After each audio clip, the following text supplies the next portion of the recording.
Sveiki, čia Aurimas iš Audio knygos LT.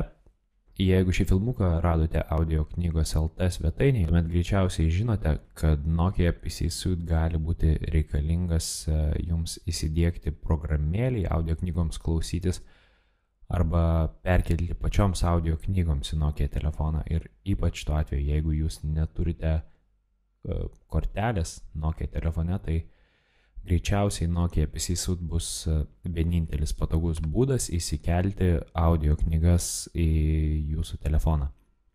Taigi, jeigu vis dar nesate audio knygos LT puslapyje, siūlau atsidaryti štai nuorodą į šį filmuką. Ten rasite visas nuorodas, įskaitant ir kur galima atsisiųsti Nokia PC Suite programėlę. Tai štai, nueinam, paspaudžiam ant tos nuorodos, spaudžiam Download. Išsaugom savo kompiuterį, spausdami Save. Kai tik failas atsisiūs, spaudžiame Run, kad paleisti šią programėlę. Klausia dabar kompiuteris, ar mes norim leisti šiai programai daryti pakeitimus kompiuterėje. Sakom Yes. Pasirenkam kalbą. Deja, lietuvių kalbos čia aišku nėra. Tad pasiliekam anglų kalbą, spaudžiam žalią varnelę. Ir prasideda instaliacija. Spaudžiam į šoną, einam toliau.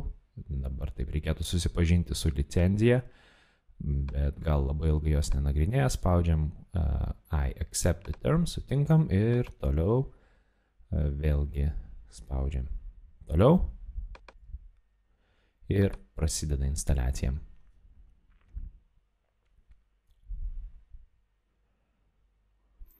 Instaliacijai pasibaigus turėtų prasidėti konfiguracija. Tai spaudžiam ant žalios varnelės ir pradėsime konfigūruoti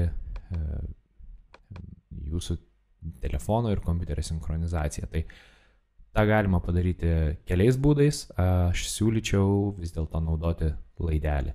Tai jeigu turite telefono laidelį, pasiruoškite jį ir tuoj pat reikės pajungti jį į kompiuterį ir telefoną.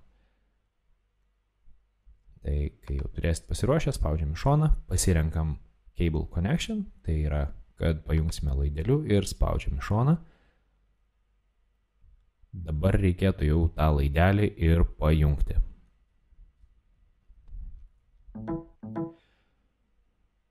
Štai kompiuteris pajuto, kad kažkoks naujas įrenginys buvo pajungtas ir prasideda tvarkiklių diegimas.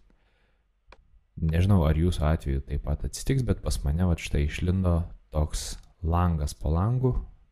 Tai reikia kažkaip iškrapštyti tą langą už šio lango ir paspausti ant žalios varnelės.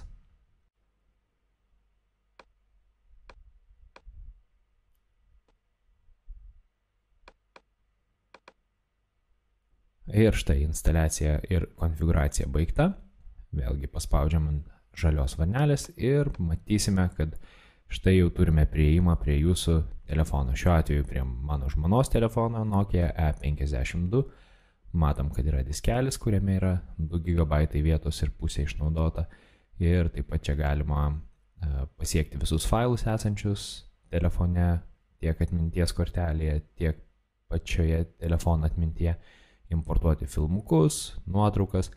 O taip pat mes galėsim pasinaudoję šiuo sujungimu ir įkelti audio knygas naudojant Nokia Audiobooks Manager programėlę.